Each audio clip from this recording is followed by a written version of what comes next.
The galaxy was vast, filled with countless civilizations, each shining like a star in the dark sea of space. Among them, the Kivalari Confederation stood tall as one of the oldest and most respected unions of planets. They had fleets of ships, advanced technology, and knowledge that stretched across centuries. Their people believed themselves safe, for who would dare to challenge such strength? But then came the Dravkul swarm. The swarm was unlike any enemy they had ever faced. It was not a single empire or a fleet with leaders that could be reasoned with. It was a tide, a living storm of creatures that moved together as one. They stripped entire planets of their resources, left nothing behind but ash and stone, and grew stronger with each world they consumed. The Kivalari fought bravely. Their ships burned bright against the blackness of space, but for every victory, 10 more defeats followed. Colonies fell and whole cities vanished beneath the claws of the swarm. Fear spread like fire, and even the proudest admirals began to whisper that this war could not be won. At last, when their defenses broke at the edge of their home sector, the Kivalari leaders made a decision they had never imagined they would make. They sent a distress call. It was not a call to one people, nor a request to an ally. It was a desperate cry, broadcast to the stars themselves, sent on every frequency and in every known language. Help us. To any who hear this, we are falling. The Dravkul consume our worlds. We cannot hold. Please, if you can hear, come.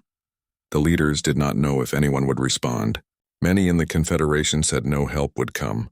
Why would others risk their lives for strangers? Why would distant civilizations fight an enemy that might never reach them? Still, the call was sent, echoing across the endless void. Far away, across countless light years, the signal reached a small but stubborn world, a planet most of the galaxy chose to avoid. Terra. Terra was known by many names. Some called it Earth. Others whispered of it as a death world, a place so dangerous that no other species could imagine life there. Its storms were violent, its winters harsh, and its summers burning. The oceans were filled with predators, the land with beasts that hunted, poisoned, and clawed. Even its smallest life, viruses, bacteria, and insects, were deadly to the unprepared. To the older civilizations, humans were strange creatures. They came from a planet that seemed designed to kill them, yet somehow they thrived. Where others saw a cursed home, humans saw beauty. Where others gave up, humans endured. Still, the galaxy regarded them as reckless, wild, and too young to matter. When the signal from the Kivalari reached Earth, many leaders on Terra could have ignored it. The swarm was far away. Humanity was not bound by treaties. No one would blame them if they stayed silent. But silence was not in the nature of humans. The message spread through human governments, space agencies, and colonies. It reached scientists, soldiers, and civilians alike. People gathered in halls and across networks to discuss it. The choice became clear, not because of power or gain, but because of something older and deeper. On Terra, when someone called for help, you answered. It did not matter if the voice belonged to a neighbor, a stranger, or even an enemy. It was a part of who they were, and so humanity decided. They would go. Preparations began at once. Fleets were gathered. Not the largest, not the most advanced, but strong enough to carry them across the stars. Ships were filled with supplies, food, medicine, weapons, and everything they might need for war. Soldiers volunteered in numbers greater than expected, their faces set with determination. Engineers worked day and night, modifying ships for the long journey. There was fear, of course. No one knew the true strength of the swarm, but there was also resolve. Humanity had always walked with fear, from the caves of their ancestors to the endless black of space. Fear was not an end, it was a beginning. Families stood on spaceport docks waving goodbye to loved ones as the ships prepared to leave. Children held small flags, proud but worried. Leaders gave speeches, reminding everyone that this was not conquest, not expansion, but a choice made because it was right. When the fleets finally lifted off, their engines shone like bright stars against the night sky. Humanity was leaving home not to seek wealth, not to demand reward, but to answer a call no one else had answered. Meanwhile, in the Kivalari Confederation, despair continued to grow. Days turned into weeks, and many believed their signal had gone unheard. Colonies near the homeworld collapsed, and the swarm's shadow crept closer.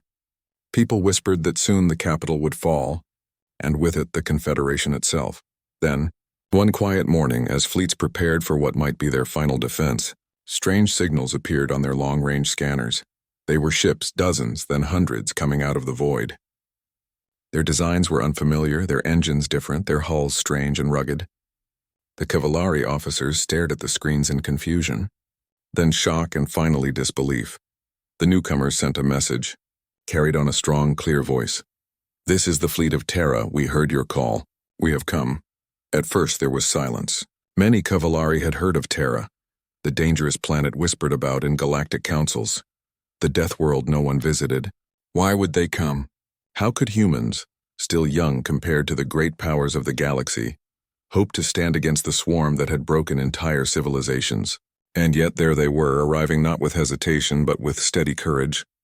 Their ships were smaller, their weapons less polished, but their eyes, those strange human eyes, held something the Cavallari had not seen in a long time.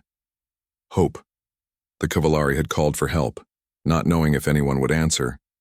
Now, against all odds, the Deathworlders of Terra had come, and with them came the promise of something the galaxy had nearly forgotten, that even in the darkest hour, someone would still rise, not for gain, not for glory, but because a voice had cried out in need. The war was far from over. The swarm was still coming, vast and endless. But for the first time in months, the Cavallari no longer felt alone. Humanity had entered the stage, and the galaxy would never be the same again.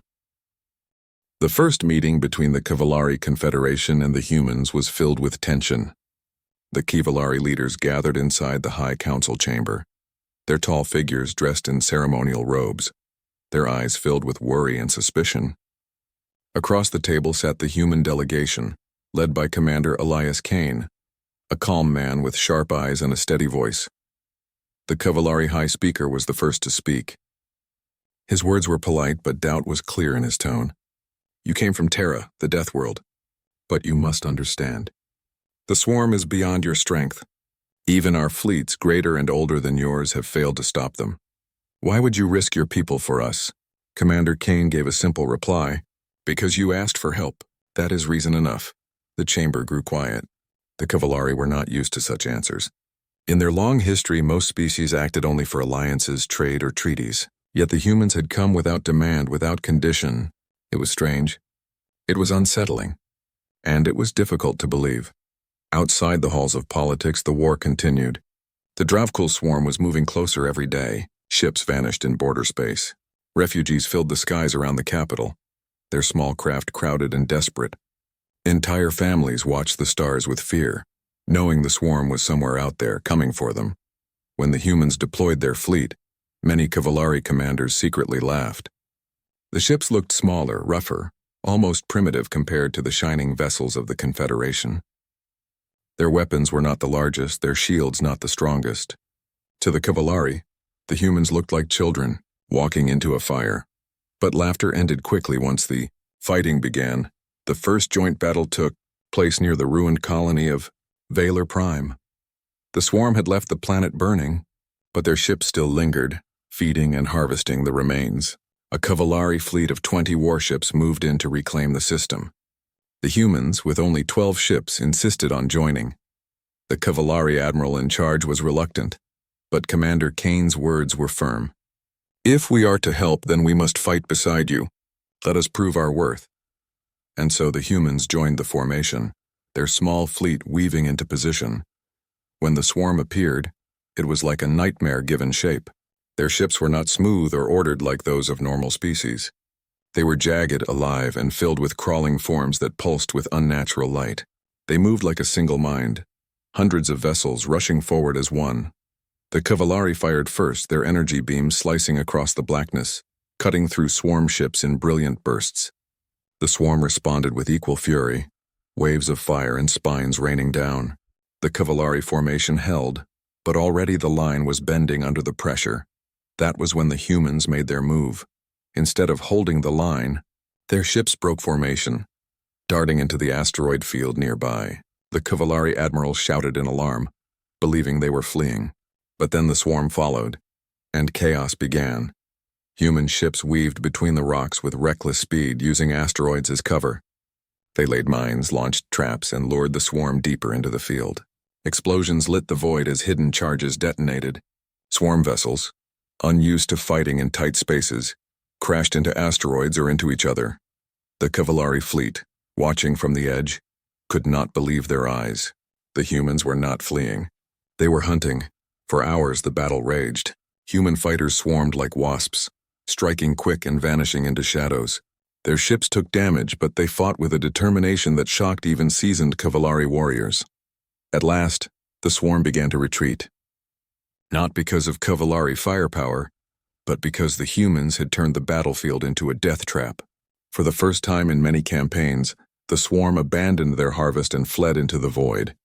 The system was reclaimed. Valor Prime was still ruined, but hope returned with the victory. After the battle, the Cavalari admiral spoke privately with Commander Kane. His words carried both respect and disbelief. "You humans are reckless. You ignored every standard formation, every principle of battle. By logic, you should have died. Yet you live. You won. How?" Kane gave a faint smile.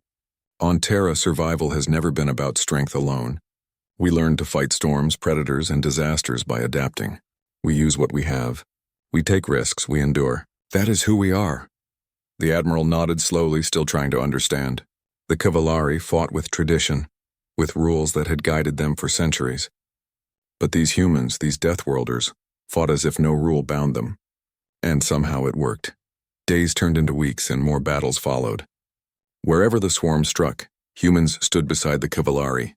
Sometimes their ships were outnumbered 3-1, but they never backed down. On the ground, their soldiers were even stranger.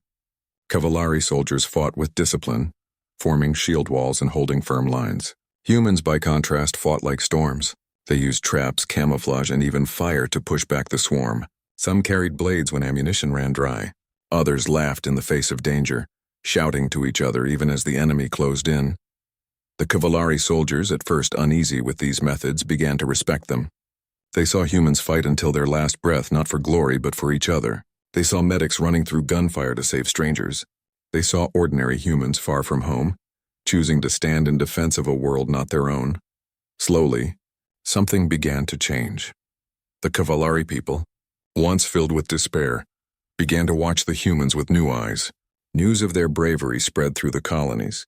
Children spoke of them as heroes. Refugees whispered prayers of thanks to Terra. And for the first time in generations, the Cavalari began to believe that the swarm could be stopped. Yet not everyone was convinced. In the High Council chambers, some still argued that humans were reckless and dangerous. "They are Deathworlders," one counselor warned. "They may save us now, but what if they turn their strength against us one day? What if their wild ways bring chaos to the galaxy?" But the High Speaker, who had watched the humans fight at Valor Prime, spoke firmly in reply. "Perhaps they are wild. Perhaps they are dangerous. But they came when no one else did.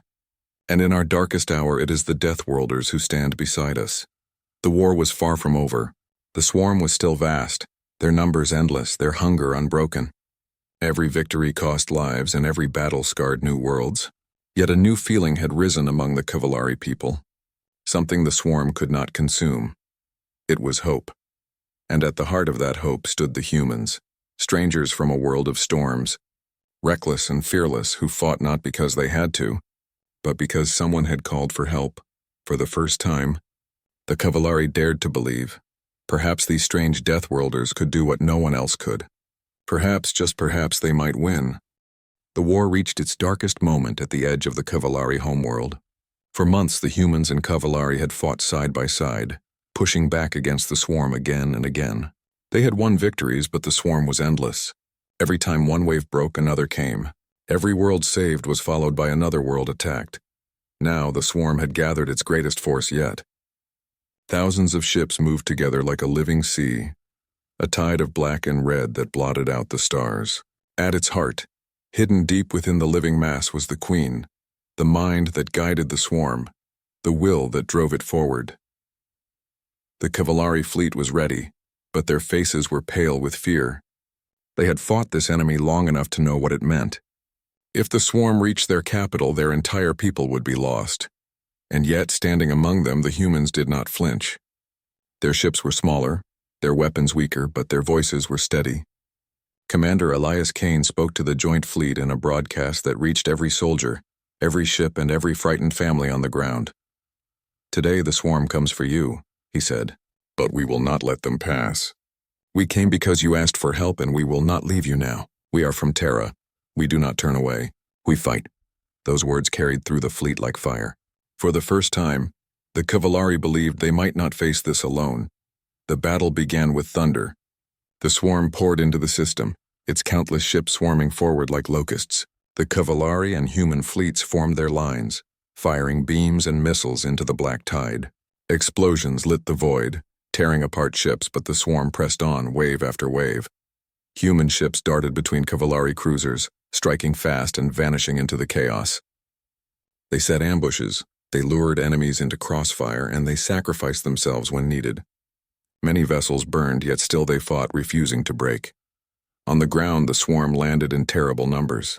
Cavallari soldiers struggled to hold the walls of their cities, but once again humans stood beside them. Marines from Terra fought in the streets, using every tactic they had learned from their dangerous homeworld.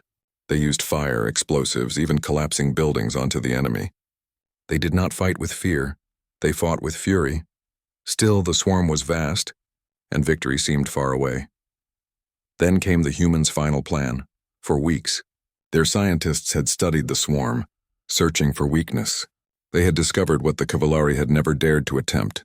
The swarm could not survive without its queen. Destroy her and the swarm would fall into chaos. But the queen's nest was buried deep within the swarm fleet, guarded by layers of living ships and weapons. To reach her would mean certain death. Yet when Commander Kane asked for volunteers, dozens of human pilots stepped forward without hesitation. They knew what it meant. They knew they might not return, but they also knew the cost of doing nothing. Kane looked at them with pride and sorrow. "You are Deathworlders," he told them, "and today the galaxy will remember what that means." The strike began with silence. A small group of human frigates broke away from the main fleet, darting into the heart of the swarm. The Cavallari watched in disbelief as the little ships charged directly toward the Queen's nest. The swarm reacted at once, turning its fury on the intruders. Human ships burned one by one, torn apart by the living tide, but every loss opened a path. Every sacrifice cut a hole in the swarm's defenses. Inside the lead ship, Kane himself piloted at the front. His vessel shuddered as claws scraped its hull. Alarms screamed and fire spread across the deck, yet his voice stayed calm, guiding his fleet closer. "Hold the line," he said. "Every second we live is another step forward." At last, one ship broke through, the small frigate Valiant Dawn. Its hull was shattered, its weapons destroyed, but it carried one last weapon, its core reactor. With its final breath, the Valiant Dawn plunged into the Queen's nest. The explosion was so bright it lit the entire battlefield, tearing through the hive's heart. The Queen shrieked, a sound that echoed in every swarm mind, and then her voice was silenced forever. In that moment, the swarm broke. Without the Queen, the ships no longer moved as one. They crashed into each other, their formations shattered. Some fled into the dark, while others turned on themselves in madness. The tide that had once seemed endless collapsed in chaos. On the ground, the swarm creatures screamed and fell, no longer driven by a single will.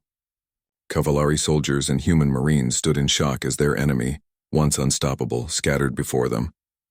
The battle was won. When the fires cleared, the Cavallari capital still stood. Their people wept with relief, their cities alive with celebration. They had been saved not by their ancient fleets nor by their long traditions, but by the strangers from Terra who had come when no one else would. The High Speaker met Commander Kane, his eyes filled with gratitude. "You came across the stars," he said softly. "You fought when no one else dared. Tell me, human of Terra, why did you do this?" Kane, tired and scarred from battle, gave a simple answer. "Because you asked. And on our world, when someone calls for help, you do not turn away." The High Speaker bowed deeply, a gesture of the greatest respect. In that moment, the Cavallari understood why humans had survived their death world, why they had endured storms, predators, and endless struggle. It was not only their strength or their cunning, it was their heart. News spread quickly across the galaxy. Civilizations that had dismissed humans as reckless and wild now spoke their names with awe. The Deathworlders of Terra had faced the swarm and won. Some feared them. Others admired them, but none could ignore them. For the Cavallari, there would always be a memory of the day their cry for help was answered, not by the great powers of the galaxy, but by the Deathworlders who chose to fight for strangers. And for humanity, it was only the beginning. They had shown the galaxy what it meant to be human, to face the impossible, to stand together, and to answer when someone was in need. The war was not the end of their story. It was the start of a new chapter, because the galaxy now knew. When the Deathworlders of Terra answered, they changed everything.